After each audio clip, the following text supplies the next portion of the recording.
Welcome to Channel AMEC, your insight to the Australian visa system.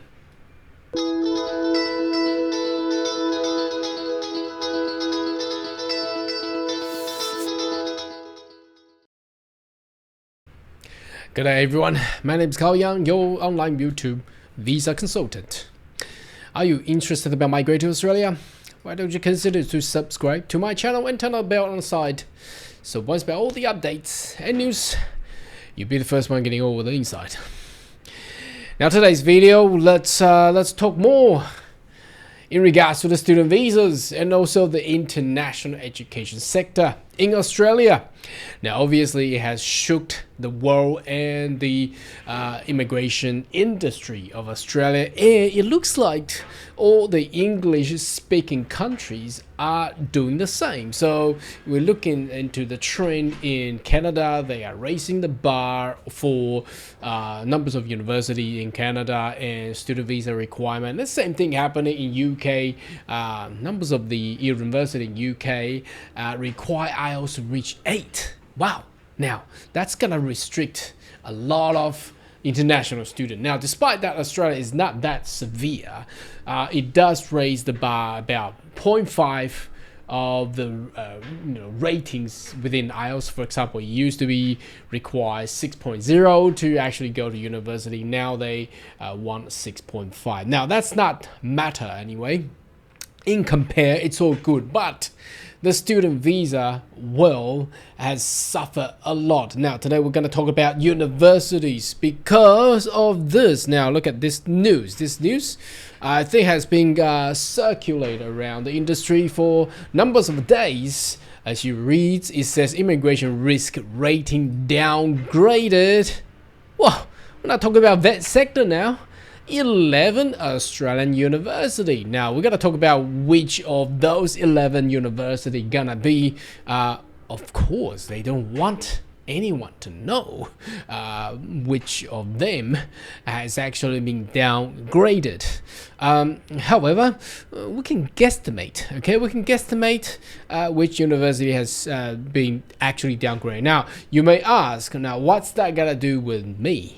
Now, first of all, what does that mean, the university being downgraded into what? Level 2 and perhaps level 3. So 9 university previously for most trustworthy level 1 risk assessment were downgraded to level 2 when the Department of Home Affairs updated rating on the 2nd of April, only 2 days ago.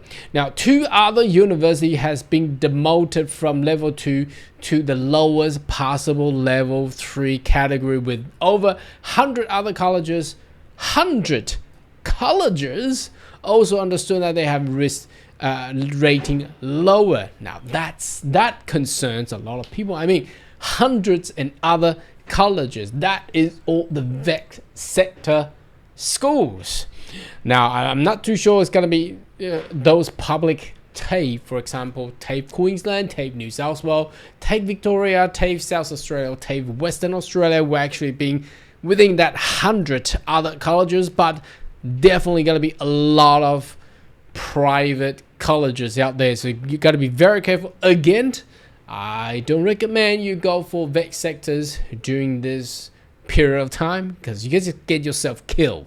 Okay, the rating reflects the evidence level based on the proportion of each institution will be a student who visa rejected or cancelled. So that basically meant if you choose the level risk level higher, then you are more likely to not having your student visa approved. That means your student visa are going to be rejected. The rate of visa refusal other than fraud count 10% of each university retention or type of skyrocketed. Now we have, if you haven't seen our previous yesterday's video, we've talked about how the ratio of visa rejections has skyrocketed across boards, apart from offshore Chinese students. Now that part is a little bit different because that has another story. There's a lot of people want to utilize student visa from China to escape CCP. CCP is Chinese Communist Party, so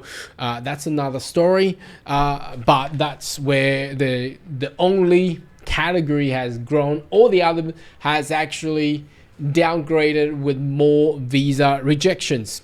So let's have a look at all of the three largest but have an annual earning exceeding 1 billion, suggesting significant resources are needed with a rapidly changing migration policy, and so on and so forth. Now, that's basically what we are actually experiencing at this point of time. Well, that is really tough, isn't it? Even the university has been downgraded. Now, talking about the result of downgraded university, now what's that going to do with you? Now, if you have, now obviously they don't tell us which universities, so you got to be very careful. Now, there's two aspects that we're going to talk about. One is what it's going to do with you as an international or potential international student. If you picked a higher risk level university or institution to lodge to, well, first of all, you admit into and enroll into the course, and then they give you the confirmation enrollment, so you can actually lodge for your student visa. Now, what happens if you compare a higher risk level institution with a lower risk institution is obviously you get higher chances to get your visa rejected. So again, it's the same scenario. You don't want to pick a vet courses that's potentially in level 3 and you basically get yourself killed. Okay, now currently there are actually a few level 3 universities, and there are others, about 8 or 9, they are level 2. And how many universities is all around? Now, if we have a look at the list of Australian universities, there are about 44, 45. So about a quarter of them. A quarter? Yes. No, actually more. 1/3. No, quarter. Yeah, quarter or 1/3, around there. Okay, so 11. Anyhow, we got about 44. So 11, that's what, quarter. Yeah, here we go. Now, who are they and which university are there? You got to be very careful. There are, oops, I got it wrong. There are 42 universities. Okay, 37 are public Australians universities. So there are 11 of them. Now, usually, now I don't want it to pick any of this. My mouse cursor don't want it to stop because I don't want it to be, sued by any of these university. But if we look at basically, if we look at the rankings, the least ranked, the last potentially be within that higher risk level universities. Now, the other thing is we need to find out those universities, they love to package their bachelor or master program with other vet sector institutions. Now, obviously, if you're an international student, you probably won't even know. But there are a few universities that love to package their bachelor courses or their master courses with any other particular private colleges. Now, those type of universities has higher chances to be within that 11 downgraded risk level, downgraded level universities. So I'm not gonna name them, but that's all I can tell. Now, obviously, if we start with the group of 8, well, probably they won't be there. So apart from those 8, there are another 30 something. So about 1/3 of those ones are potentially having been downgraded with a higher risk level. Now, the other aspect I wanted to talk about is how would the international education sector of Australia react towards this phenomenon.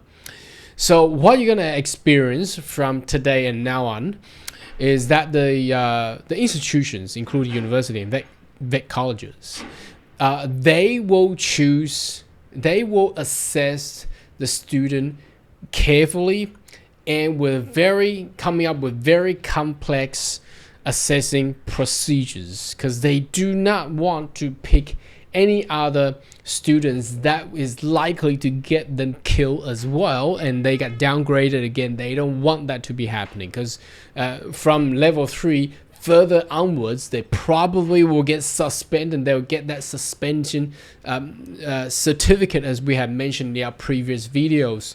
So what does that mean to all the potential and future international students is that it will be harder for you to actually get admitted and enroll into a particular program within a university or education institution. So that way, Australian government has much better control with the quality of international students coming into Australia. So anyhow, which of the 11 universities you think is within those downgraded universities? Maybe you can leave a comment right down below. And I'll see you next video. Goodbye.